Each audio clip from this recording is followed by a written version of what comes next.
is the beginning, a new beginning. And tonight it is my pleasure to introduce you to the dynamic duo. This is the first time Alan and Herb are here together. Both men have been in recovery for decades and have had a lifelong connection, or certainly a recovery lifelong connection. Their recoveries have fed off the power of their alliance. Hang on. Alan represents the psychotherapeutic side of recovery, and Herb represents the spiritual side. And in both, they are bound by the 12 steps. This workshop will introduce you to them as a powerful team, who will introduce us to the relationship and significance of the emotional sobriety and 12-step connection. This is the beginning of a year-long study of how we can grow through studying the 12 steps with an emotional sobriety eye. Let's begin this journey that has changed my life. Alan and Herb, I can't wait to hear what you have to say. Take it away. It's good to see both of you. Well, thank you. Thank you. Oh, there you are, Alan. Your picture finally came up. So let me spotlight us for the introduction part, and then we'll share some slides that we'll go off of. There I am, and there you are, Herb. So what would you like to let everybody know about yourself as we begin this journey and what we're going to do? Let's give them kind of an overview of the process. Yeah, well, thank you so much, Patrick, Susie, and everybody else who supports this experience. That's really what it is. It's an experience, and it's growing like any healthy experience would. And Alan and I are just really excited about, really eager to be with you. Now, Susie, I'm just going to make a slight correction. It's going to be 2 years. Yes, because of the rhythm that we worked out with Patrick. We're going to do this intro today as an overview of the process. Then each month on the first Monday, the rhythm is going to be, I will set the tone with a step. Alan, the following month on the first Monday, we'll talk about the emotional sobriety, psychological implications of the step and the principles underneath it, the core values underneath it. And then on the third month. That'd be the fourth month. It'd be the fourth month then, right? The fourth month after today. After this month, right? But then from that point on, the third month, right? That's it. Yeah, it's a sequence of Herb shares on the steps and the principles. Alan shares on the emotional sobriety and the principles, and then the third in that sequence, in that rhythm, he and I will share about our sharing. And of course, we're not short on words, so it should be quite exciting for you and for us, and a whole new experience because we're coming at it with a clean white slate board. We've not done this before, so we'll be creating it as we evolve with you in terms of this experience. Alan? No, I'm very excited about it because look, we've been doing this for a while. God, I'm not so sure how many workshops we've done now on emotional sobriety and the steps, and emotional sobriety, just exploring it in general and exploring the steps specifically. And so this is just a wonderful, I think, evolution of our workshops to be able to share this together and to really now, with all of the years of experience we've had in emotional sobriety, both personally and in the recovery community, be able to now put that lens on to look at the steps and how they help us develop an ongoing practice of emotional sobriety. So I'm very excited that we get a chance to do this. And Susie, I loved your introduction, the way you described us. I was just waiting for you to say, hey, so here's Laurel and Hardy. No, I was thinking of Batman and Robin. Batman and Robin. I like that. I went to Laurel and Hardy or Jackie Gleason. And what was the other guy? Jackie Gleason and his sidekick.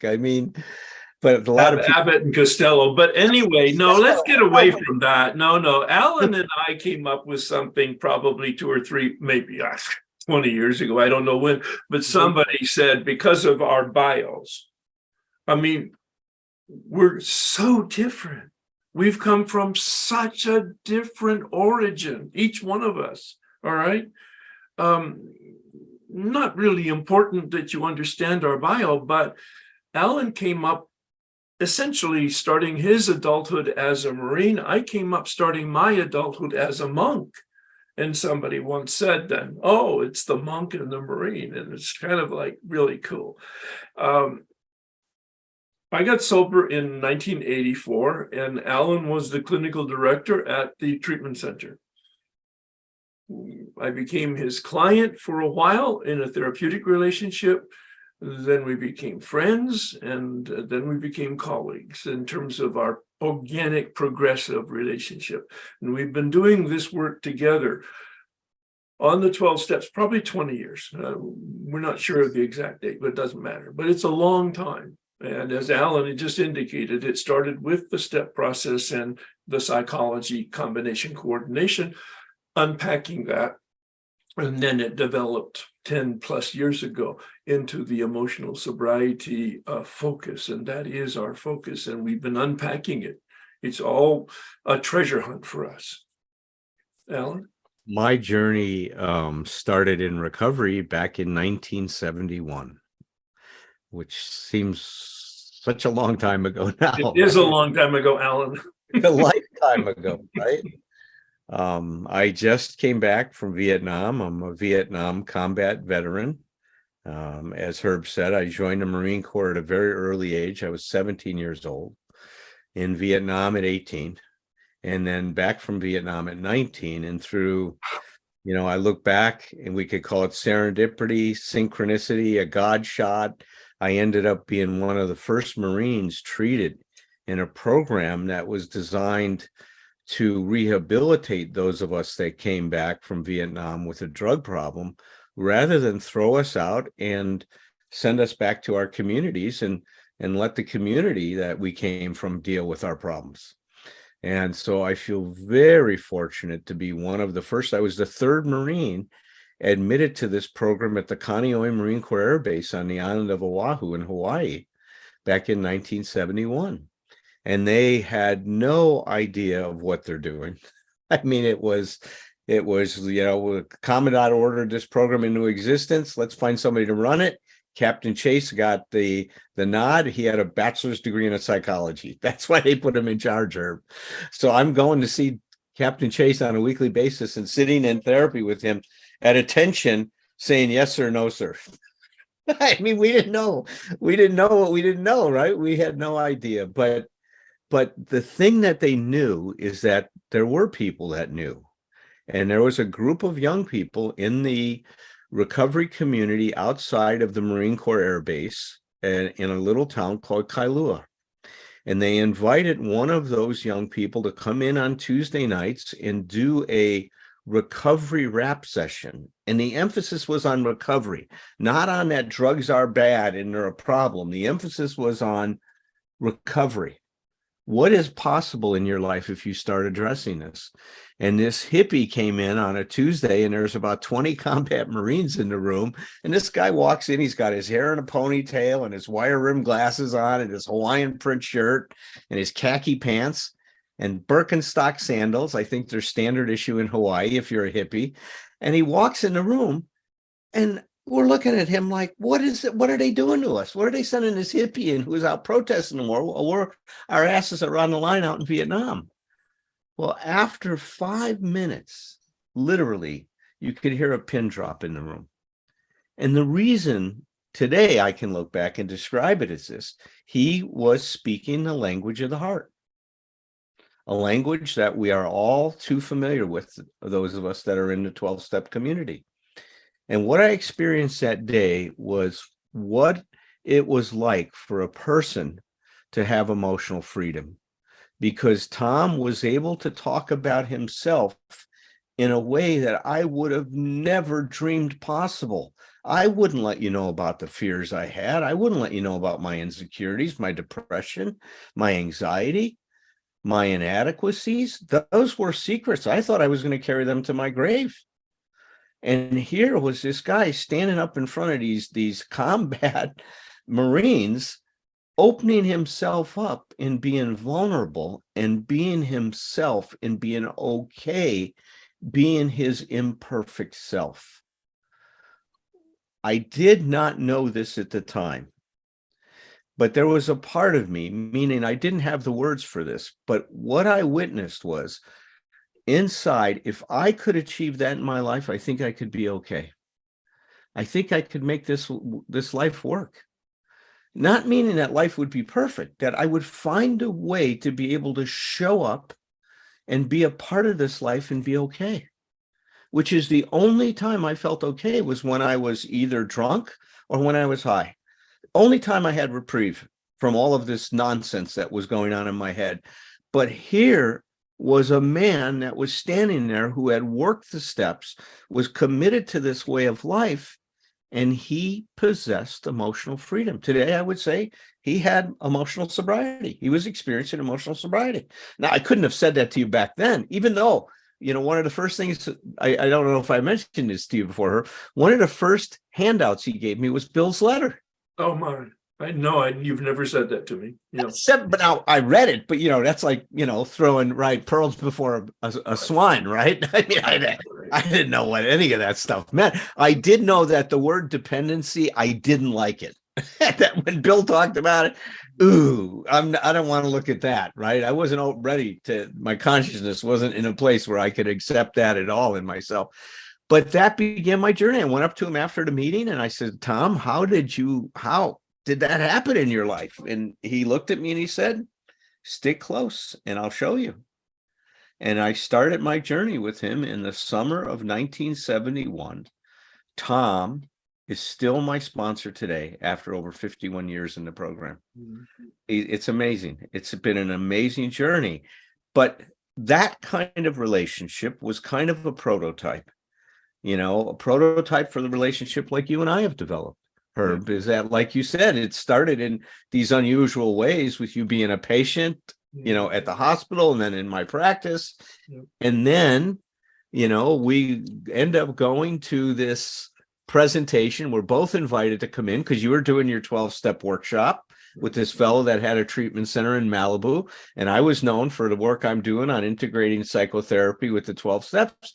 And we're on this panel and we look at each other at the end of this thing and say, wow, this was magical what just happened in this panel. The dialogue that Alan and I had in response to the participants who were asking us questions, and we were responding spontaneously to them and then to each other. And at the end of it, it had ended.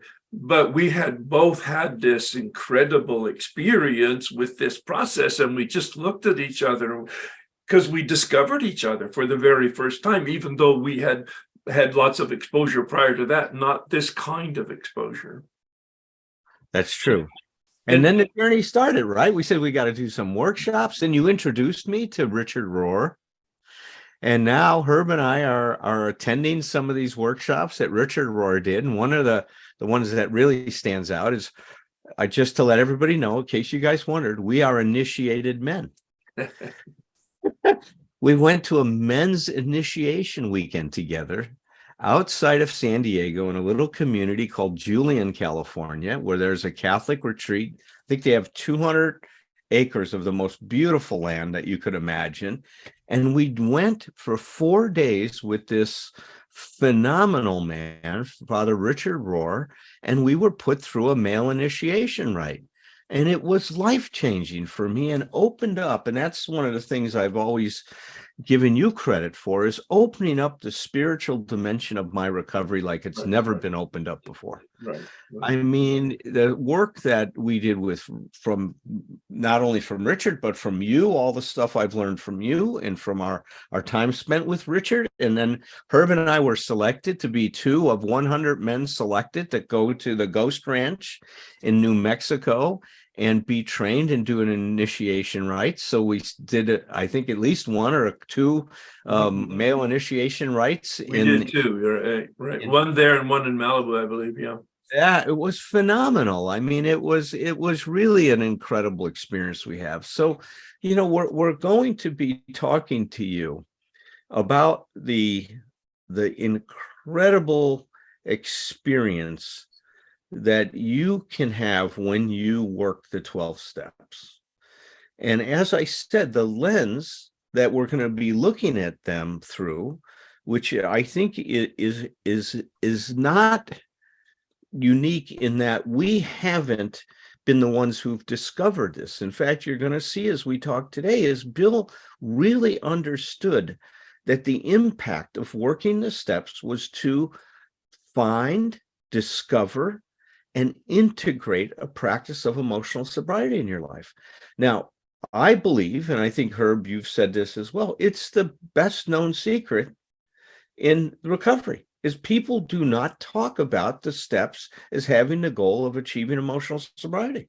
Right, for sure. Yeah. For sure.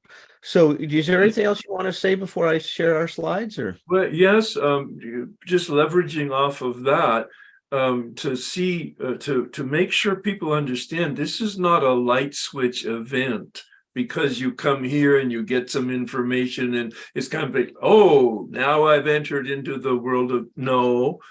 Bill Wilson got sober in 1934. He wrote the big book in 1939. So he codified his experience there. But it was in late 40s or early 50s that he wrote the 12 and 12, and he wrote the letter on emotional sobriety. He had almost 20 years of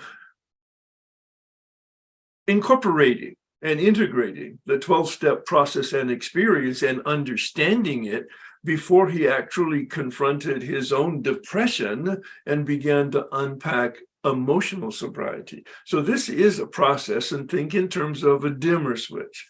It goes on at a very low voltage, and then as you stay gently pressed up against it, it goes up a notch at a time, a step at a time, a day at a time. It's organic. Emotional sobriety is organic. Physical sobriety is organic. It's not an event. But if you're consistent, and I don't mean perfect at all, oh my goodness. If you're just consistent and diligent and willing, and you have a guide, I think that's the essential component, you will, in fact, the dimmer switch will go up a notch at a time and the lights will get brighter. And Alan mentioned it right at the beginning about freedom. That's the word here. Emotional sobriety is about freedom. Physical sobriety is about freedom. Think about the way the steps are written in, especially step 1. Admitted we were powerless over alcohol. Freedom from our addiction, broader than alcohol. We now know that.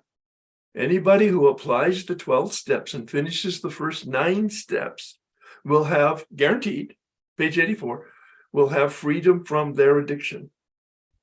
But we have a daily reprieve because we need freedom from our unmanageability, that human nature, that spiritual malady, that cancer of the soul. Figure out your phrase. It doesn't make any difference what the phrase is.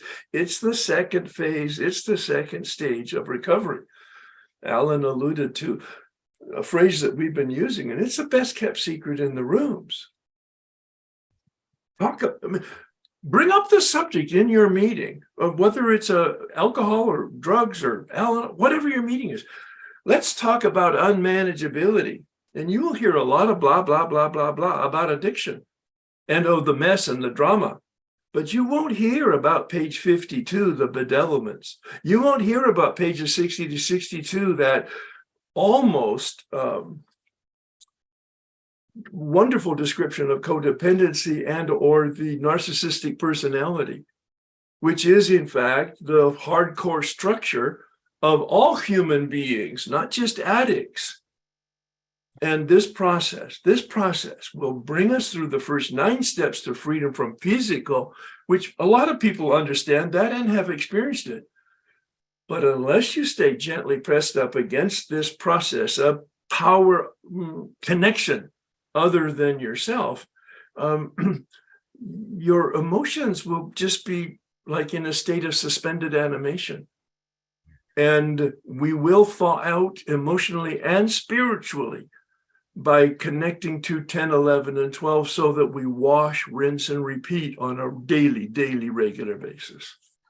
Well, maybe the way to think about the relationship that'll change with your emotions is that you will respect your feelings, but not give them privilege. See, that is the freedom that occurs, right? Is that you will develop a respect for what you're experiencing. Yeah. But you will not give it privilege. You will not let those emotions run your life as most of us do. And you're going to be seeing that that's one of the strings that gets cut here, right? As we start to talk about the effects of the steps and emotional sobriety. But just another comment also there, we could go on forever like this, but you hear in the meeting so many times, and it drives me nuts, let God manage your life. Oh, if I had hair, I'd tear it out. It's just so not healthy. I don't mean wrong. It's just not healthy. No, I have managed my life for 35 years. Yeah. Now, the first 4 years, I didn't change because I had a similar experience with a man that I met at 4 years of sobriety that introduced me to the steps in the big book. And my experience comparable to Alan's with his sponsor, my experience with him was like my needle pointed north. I had never heard the words, and I knew that he embodied what he was talking about. And I asked him to help me, and he helped me navigate the steps. I'm not sure where I was going with that. Where did I leave springboard off of? Well, you springboard off of what I was saying about the relationship that is going to change in terms of respecting our feelings and not giving it. So I manage my life. That's the whole point of emotional sobriety, is for me to manage my emotions, to self-regulate. I have free will and I manage my life. Now, I don't do it on my own power. I'm connected to a partner. I call it God or mystery or flow. Doesn't matter what I call it. Consciousness is my current word for this, whatever I'm plugged into, and it's the managing partner.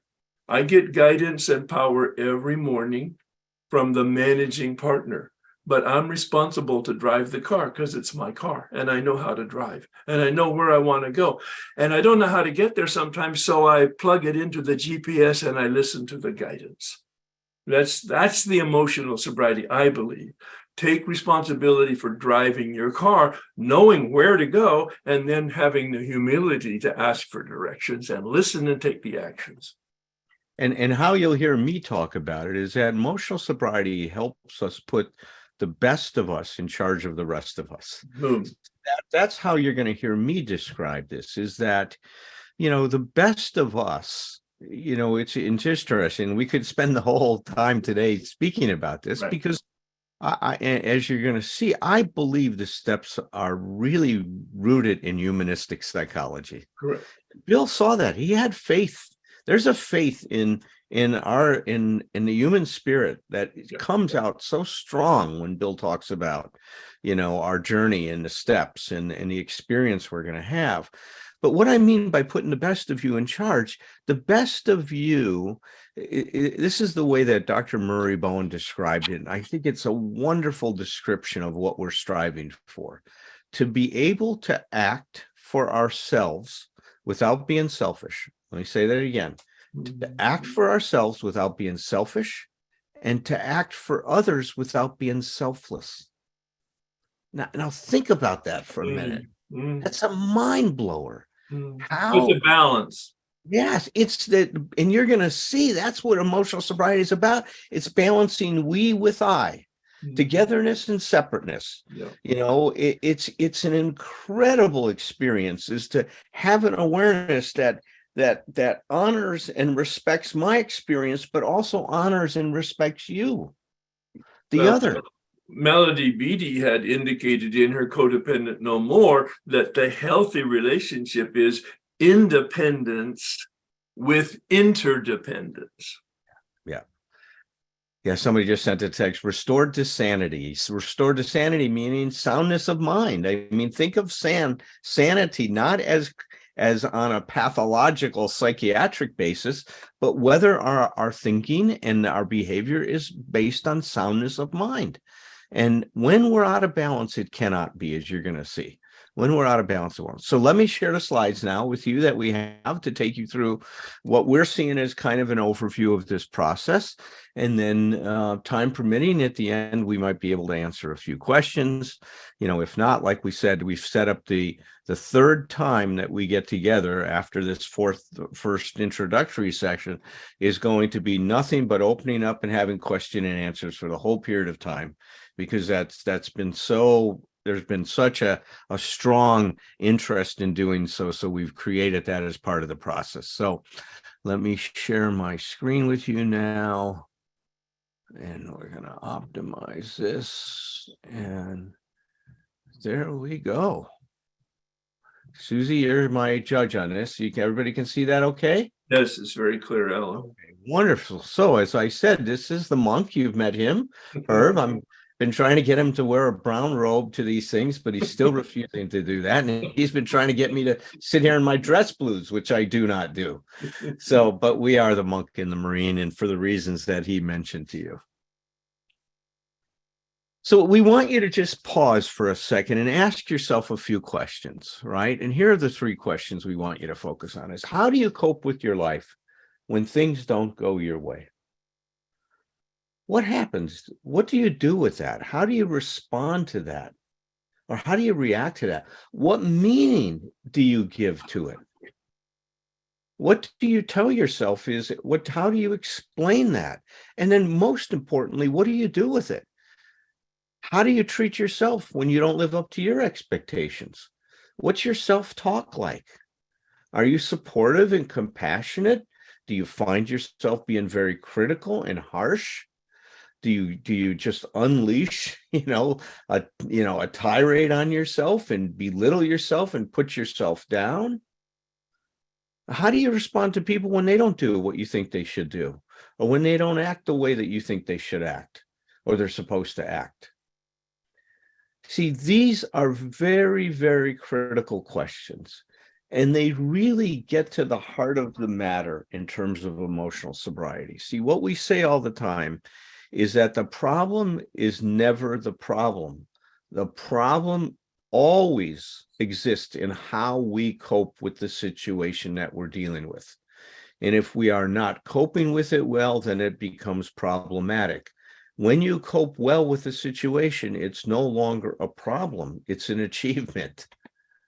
But when you don't know what to do, and when you're struggling, or when you have expectations, or as you're going to get here from what we say today, is when you're emotionally dependent, then when things don't go the way you think they should go, is when you're going to have the greatest challenge in your life.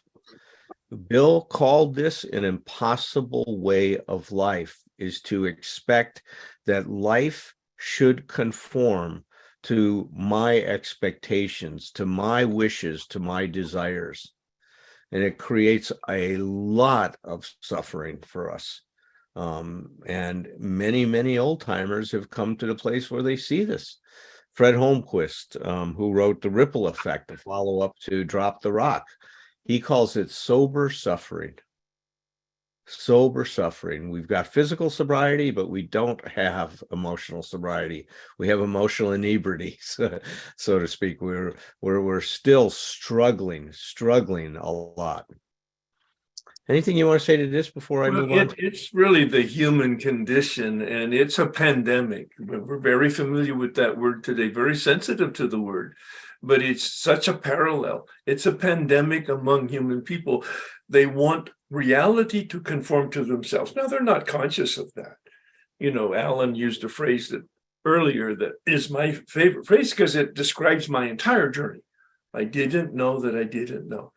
And part of the passion that I have about announcing the good news is so that people don't have to suffer so long because they don't know that they don't know. Yeah. This is the problem here. And most people don't know that reality is not personal. Yeah. It just is. And it's manifesting based on absolute, innate, natural, organic principles. And if you go against those organic, natural, nature's principles, nature will crush you. Yes. Yeah, I've been thinking her lately about in our culture, failure and disappointment is so unwelcome. Oh, yeah. Mhm. So unwelcome. I mean, and one of the big reasons is if you fail, then somehow it's a reflection of your lack of character.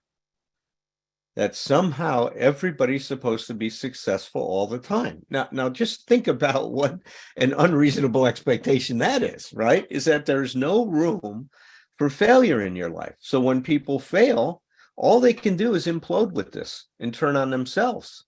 And that's the same thing with disappointment. Is somehow we have this idea that if you're living a good life, you're never going to be disappointed. And that's such, it's so outrageous, right? Well, and part of the problem that religion fostered that. There's a whole bunch of religion and or New Age philosophy.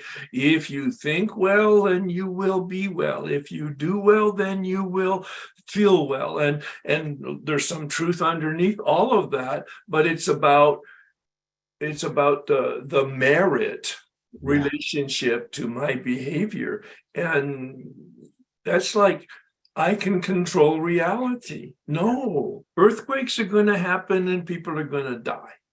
Yeah. Yeah. What did Richard Rohr call it? A meritorious orientation to religion. If I put in these quarters, I'm going to get a candy bar all the time, right? Well, maybe it's not about that, and that's the other thing I was going to say is so this failure and disappointment, it's if we are experiencing that, it's something that we're not supposed to be experiencing. But what's even behind that further is the fact that oftentimes our disappointment and failure comes from our not knowing, our ignorance. But that's the other thing in our culture. If you say you're ignorant, that's a terrible thing. You should be ashamed of yourself. You're ashamed to admit that you're ignorant. And yet, to me, it is the path to so much freedom, is the knowing, like Herb said, I don't know what I don't know. I'm ignorant. And I think you could take the whole DSM-5, which is the Psychiatric Statistical Diagnostic and Statistical Manual, and you could have one page, ignorance. It's the diagnosis for all the problems, because that's what's underneath all of this. Mm-hmm. Who has taught us how to live life and to meet life on life's terms? That's never taught. We're always taught to try to control the situation. You wrestle from your satisfaction from life. If you think it, you can achieve it. Those kinds of things we're taught all the time. Right. And then we run into an experience that we don't know what to do about. Right. Right. And what happens? Well, for me, one way I dealt with all those feelings that I didn't know how to manage was when I got drunk or when I got high, I was free. Yeah. I was free from all of that self-doubt, all of those feelings of inadequacy. And so what we're really here to talk to you about is that this is about creating a space for us to learn together. It's like Noel Coward had this play that started out with "Coward, take this coward's hand." And I'll just change that to say, "Ignoramus, take this ignoramus's hand," right? Is that we're all ignorant. We don't know. And we're in this journey together to figure some things out. And, it's our hope that what we do is we bring to you and we kind of shine that light. Herb likes to use that analogy of a lantern, that we shine the light on the path for you to start to see what it is and for you to make your own discoveries here too. Right. So, it's very important for us to understand that the goal of working the 12 steps is to discover and achieve this daily practice of emotional sobriety. In fact, when we look into 12 and 12, we can see that Bill stated that this in the following way. He goes, here we begin to practice all 12 steps of the program in our daily lives so that we and those about us may find emotional sobriety. Clearly, Bill had been thinking this into the late 40s and into early 50s. In fact, in 1953, he wrote a letter. I used to think it was written in 56, but in fact, it was written in 53 that became published in the AA Grapevine in 1958, called Emotional Sobriety, the Next Frontier. And that letter, if you have not read it in its entirety, please do yourself a favor. You can Google it and download it. Take a look at Bill's letter. It's a synopsis, a synthesis of everything that he had learned about emotional sobriety to that time. It requires more than one reading. And what happens is if you keep it around and keep reading it, you're going to get something new out of it every time you read it. I've probably read it, 500 times, if not more by now, and I still see something new each time that I look at it. So let us just take a moment, since we're talking about emotional sobriety, to begin a definition of it. And this definition will be growing. It's a growing definition. We will be adding to this definition as we go along, but we wanted to give you some kind of a basis for being able to start to look at the 12 steps with us. So we can think of emotional sobriety as a process that transcends a consciousness of emotional dependency and moves us towards a consciousness of emotional freedom. If you've heard me talk before, the consciousness of emotional dependency creates an I'm okay if attitude. I'm okay if this happens. I'm okay if that happens. I'm okay if you do this. I'm okay if you do that. And what we want to move towards is a consciousness that helps us get to I'm okay even if things don't go the way that I'd like them to go, even if things don't go the way I hope they go. And most importantly, I'm okay if things don't happen the way I think they should. Oh, that's the most important part. Because that's the part that creates the tension or resentment and or the fear or the dishonesty in us, so that we're attempting to manipulate reality to get it the way it should happen. Every one of us is tyrannized by shoulds. Yeah. We live in a tyranny of shoulds. Yeah. And if you aren't aware of that yet in your life, a lot of you have probably become aware of it, but if you aren't, just pay attention to how many times you say should throughout the day. Or think it. Right. Even say it to yourself or say it out loud. I mean, if you're really courageous enough, keep a little notebook handy and do a little tab. Just put a little hash mark. You're going to be surprised, if you haven't been conscious of this, how often this has been integrated, woven into your consciousness. Well, that's part of the consciousness process, is to pay attention. Yes, it is to pay attention to what you're doing, how you're doing it, what you're experiencing, all of those things. And look, awareness, you're going to hear us be talking about, increasing your consciousness and increasing your awareness. Very important in terms of the achievement of emotional sobriety. As you're going to see, the steps do a wonderful job at doing that. Well, the whole point of the step process is captured in step 12, where he says the purpose of the steps is to awaken. That's another synonym for consciousness and or awareness, paying attention. It's like an elevator. It just goes up a floor at a time. As we thaw out, as we get some information, as we confront our frailties and make mistakes and adjust them, we become a little bit more conscious. The mistakes are gifts to us. Yes, very much. But once again, you've got to sort out that making a mistake is not wrong. It's just a mistake. And that mistake does not reflect, in the way I like to say it does not define you. What defines you is what you do with that mistake, how you digest it, how you process it, how you grow yourself from it. See, this becomes an important thing in this whole process. That's the critical part of step 10 is course correction. I make a mistake. I think many oldsters who have put our booze cure to severe but Go ahead, successful. Herb. I'm sorry. No. I was really done. But when we make a mistake, step 10 allows us to course correct, to adjust, to learn from our mistakes. I am not my mistake. I just made a mistake. I course correct. I grow in wisdom. Yeah. See, and that's the other part of it, right? That if you look in our culture, imperfection is something that is not valued.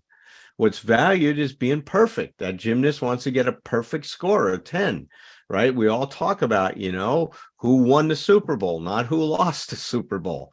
That's this big focus on success, which we were very obsessed with.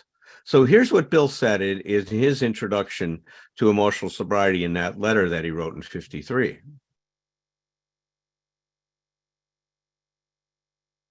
I think many oldsters who have put our booze cure to severe but successful tests still find that they often lack emotional sobriety.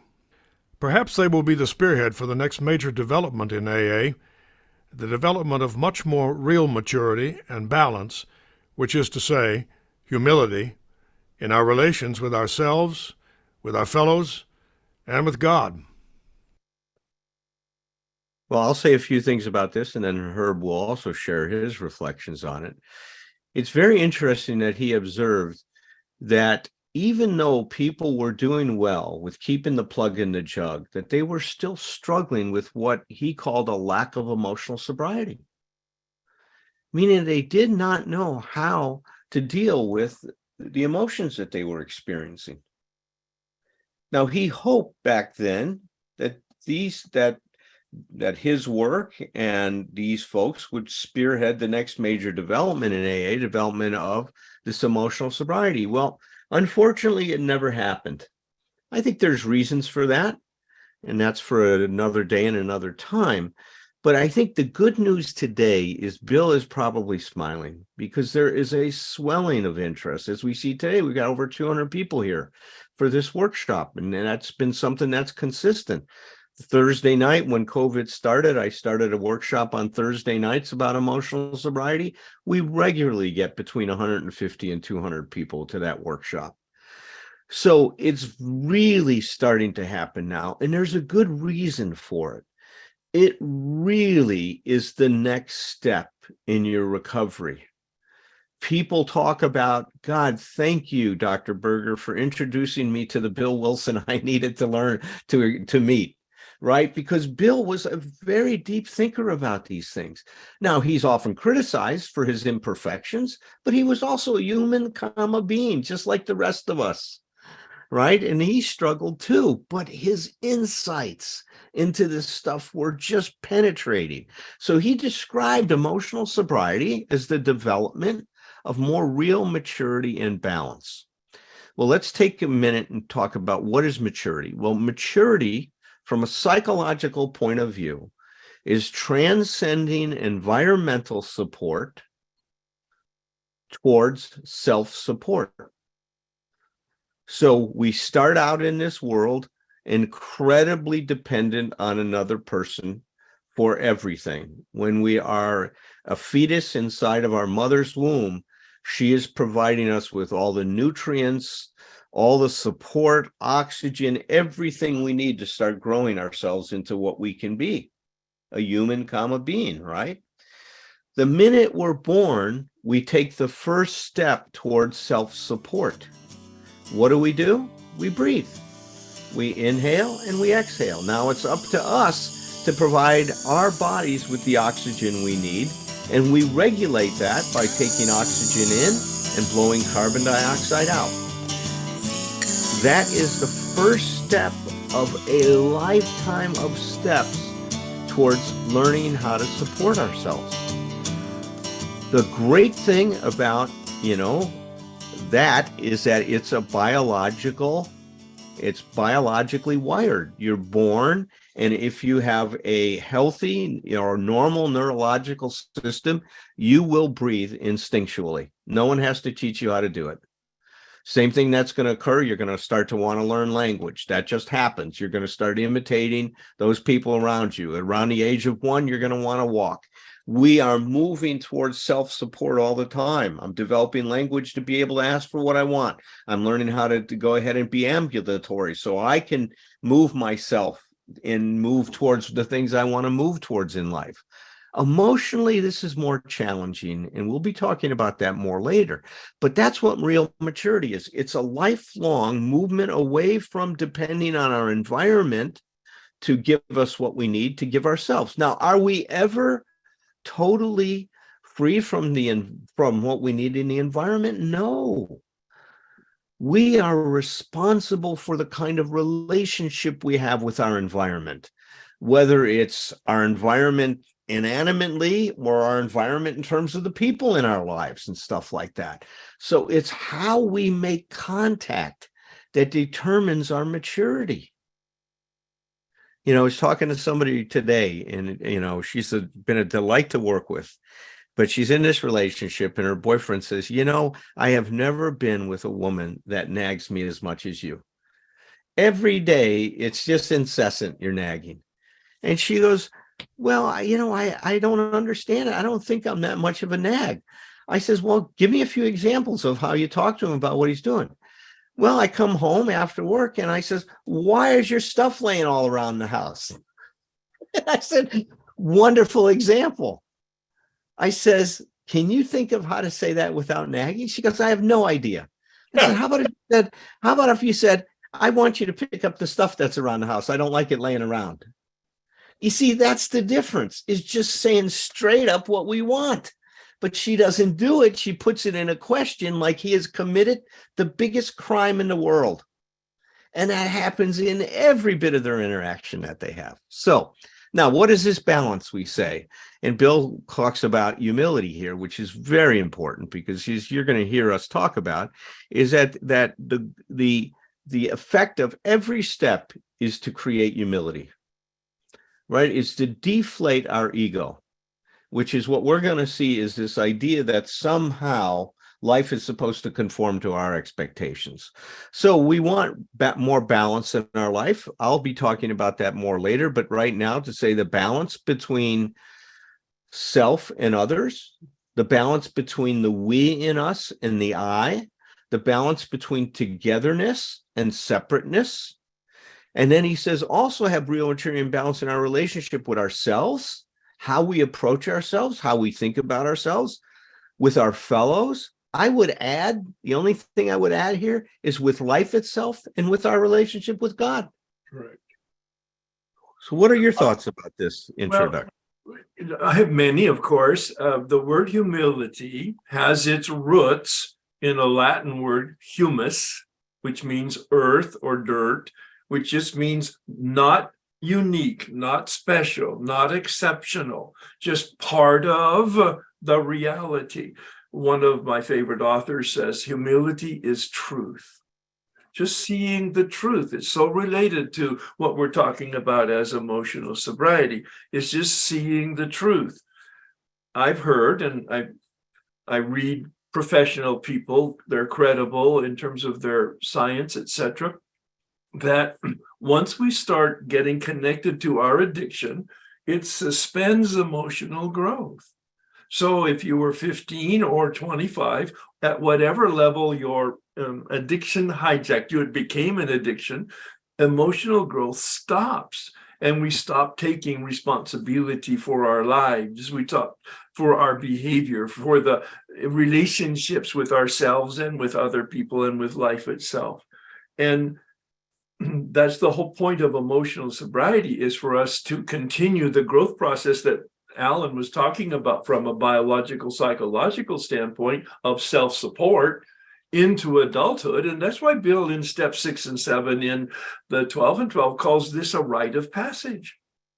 I mean, he doesn't use that term. He says, these are the steps that bring us from childhood to adulthood, meaning we take full responsibility in step 7, even though I'm powerless. I pray, that's one of my responsibilities, but the other my step guide pointed out to me, is I'm responsible 100% for my behavior. I'm not powerless over my behavior. I may be powerless over the inclination or the character defect or the shortcoming or the default position, whatever you want to call it, but I'm absolutely responsible for the behavior, the manifestation. And we'll talk more about that when we get there. But this whole process is a process of growing conscious, growing awake, that in fact, I'm responsible for my thoughts, I'm responsible for my feelings, but most especially, I'm responsible for my behavior, 100%. Yeah. Well, you know, I just, the way as you were sharing, and this is one of the things I love about what we've been doing lately, it's so spontaneous, because one of the things we've been discovering on Thursday nights now and really exploring is that self-support, you know, this growing away from transcending environmental support, self-support is so dependent on the development of healthy self-esteem. Correct. Oh, yeah. Likewise. We've really been seeing that piece of the puzzle is so important. Yeah. And, you know, so I'm hoping that Patrick or Susie will put the Thursday night workshop, the Zoom link for that. You're all welcome to join us. And if you can't, I know the time is challenging for those of you in Europe, but there's a YouTube channel that records our discussion every Thursday night and it's posted. There's over 80 videos in there that you can go in and join us on and follow those discussions there. All right, may I move on here, Herb? Sure. So in order to transcend our emotional dependence or that environmental support, we must become aware of how our behavior is determined by these gravitational forces created by this almost absolute dependence. You see, freedom is not just something that happens when you bypass this stuff, is you have to first be able to become aware of how much you're being controlled by these things in order to let them go. You see, one of the things you're going to be seeing that happens throughout the 12 steps is what we call the paradoxical theory of change. Is that you change not by trying to be someone you're not, but you change by owning who you are and taking responsibility for it. And the very act of owning it creates a new possibility. The best example of this is what happens when we admit it we were powerless over alcohol. Or if you're in NA, what happens when we admit we are powerless over our addiction? All of a sudden now, in your consciousness, there's a space, there's room to discover another power. But it happens through going through the gate of powerlessness. And we see this over and over again, don't we, Herb? Yeah. Yeah. In fact, Richard Rohr says that there's two ways to come to transformation: from extreme connection to love or an extreme experience of suffering. He said 98% of the world backs out of hell. Right. That's it. And that suffering, you know, is something that really opens us up to some possibilities if we embrace it in the right way. But here's what Bill said about this dependence. Well, before we go to that, this is a slide Herb and I love, right? We go through life, we feel imprisoned, right? And most of the time, the way Virginia Satir says it, we really beg other people to let us out of this prison. If you would love me, I could open up the door. If things would go my way, I could feel free. If this would happen, if that would happen. And all of these bars that we're holding on to, you're going to see, and that's what the steps help us do, are our own creation. We put ourselves in this prison. We build the walls. We set up we cement the bars into the walls. We put ourselves behind these bars. Now, do things happen to us? Of course they do. we can't do this all by ourselves, right? There's experiences we have in life. There's some of us are victims of child abuse, of sexual abuse. Some of us are victims of all kinds of natural catastrophes that have happened. If you're growing up right now in a war zone, you're a victim of that war and what's happened. Those people that have survived the Holocaust and World War II, terrible, terrible things have happened. There's a real dark side to humanity, as Scott Peck called it, people of the lie, right? And people do horrible things to other people in this world. But as Viktor Frankl noted, as someone who survived the concentration camp, the experience we're having doesn't determine the outcome. It's the relationship we have to that experience. And if we meet that experience in the right way, even under the most horrendous of conditions, we can grow ourselves. And that's what he saw in the concentration camps. The conclusion of his wonderful book, Man's Search for Meaning, his conclusion is, I don't have any control and very little influence over things outside or even inside of me. The one thing I have an ability to manage is my attitude about it all. It's brilliant. And if you can adopt that, my attitude is my responsibility. A positive attitude will normally lead to positive outcomes and positive life. A negative attitude will just be the opposite. It's our choice as to what attitude we choose. It doesn't change reality. It changes our experience of reality. Now, Herb, as I'm looking at the time, what I would like to suggest already a modification of what we're going to do. But how about if today we just do a couple more slides and then we pause and create some room for questions and answers? I think it's incredibly important. And then let's get together next month, the first one, and we'll finish our introduction to the process. All right. And then we'll start the process after that. How does that sound for you? And we'll keep pushing it forward because we've got a lot to say. Susie, is that okay with you and Patrick if we modify it that way? Well, shoot, if you've already committed to 2 years, why not third one? That's true. There we go. All right. So let us finish on these two slides and then we'll open it up for your questions. Yeah, I think it's a good idea, Alan. Suddenly, I realized what the matter was. My basic flaw had always been dependence, almost absolute dependence on people or circumstances to supply me with prestige, security, and the like. Failing to get these things according to my perfectionist dreams and specifications, I had fought for them. And when defeat came, so did my depression. Well, Bill captured the story of my life when he talked about this. He called it his basic flaw. I see it as my basic flaw as well. This dependence, he called it almost absolute dependence. He later on in the letter, he calls it emotional dependency on people or circumstances, applying with prestige. So he had an other validated self-esteem, right?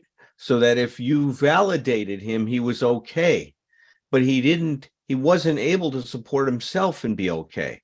Security meant that he felt okay all the time, that things went his way, that he got what he wanted, because he didn't know what to do when things didn't go his way, and the like. And what we see is as we start to explore the roots of this emotional dependency, we see it affects every area of our life. It affects us at work, it affects us at home, it affects us in terms of our relationship with ourselves. It even affects our relationship with God as we understand him. So many people have a very emotionally dependent relationship on God. It's just like where they make other people responsible for themselves, they make God responsible for themselves. And Herb said there's a healthy relationship with God, there's an unhealthy. Just like there's a healthy relationship with people, there's an unhealthy relationship with people. The steps are helping us learn to develop a healthy relationship with ourselves and with others and with the God of our understanding. It promises freedom. Consciousness creates freedom, because consciousness relates to reality as it is, not as we want it, not as we feel it, not as we've read about it, not as the shoulds. Our consciousness elevates us to a point where we just watch the flow. We pay attention and we navigate the flow to the best of our abilities and accept the fact that we don't always operate on the best of our abilities, and that's okay too. Second part of this, Bill says, failing to get these things according to his perfectionist dreams and specifications. So what happens is very early in life, we develop what's called an absolute thinking. The world becomes very black and white. If there's good, there's bad, right? I'm okay, I'm not okay. There's nothing in between. And so if things go my way, I'm okay. If they don't, I'm not. You see, that creates a lot of problems. It creates all of these, he calls them specifications. You're going to hear Herb and I talk about these things as claims and demands that then generate expectations that then turn into unenforceable rules. That's the path that this happens. This emotional dependency means that I make claims and demands on the environment and how it's supposed to be for me to be okay. Those turn into my expectations of what's going to happen. And that becomes my unenforceable rules that I lay on you on how you're supposed to behave if you're in a relationship with me, or how things are supposed to go. Bill fought for them, as most of us do. We either fight for them overtly or covertly. That's beyond the discussion today, but we all fight to get things our way. We all try to manipulate.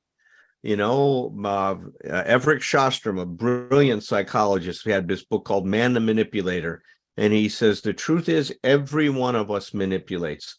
He says the issue becomes whether you're conscious of it or not, and whether you use your manipulation to serve yourself and others in the way I described earlier, to act for self without being selfish, to act for others without being selfless. When defeat came, so did Bill's depression. When things didn't go his way, all he could do was object. And then he fell into self-pity and he got depressed. And so many of us do that too, is when things happen, when things don't go the way we'd like to. You know, we talk about life being unfair. I think of life being sometimes just unfortunate, not unfair. It's just unfortunate. I've gotten rid of it as fairness because that's an expectation again that we put on things, that there's supposed to be fairness. Well, there's none. For some things happen that are fortunate, some things that are unfortunate that happen to us. Anything you want to add to this, Herb, before we open? Only tying it into something that you related to earlier, and that is the discovery, or at least from my standpoint, the more awareness I have from the self-esteem conversations that we've been having, that another pandemic is the unworthiness. Yes. I have never been so aware of the majority of people's sense of unworthiness. I mean, organic, Yes. at the root of the root, unworthiness. And they cover it all up with everything that we've been talking about here, that creates such tension in their lives in terms of their relationship with reality.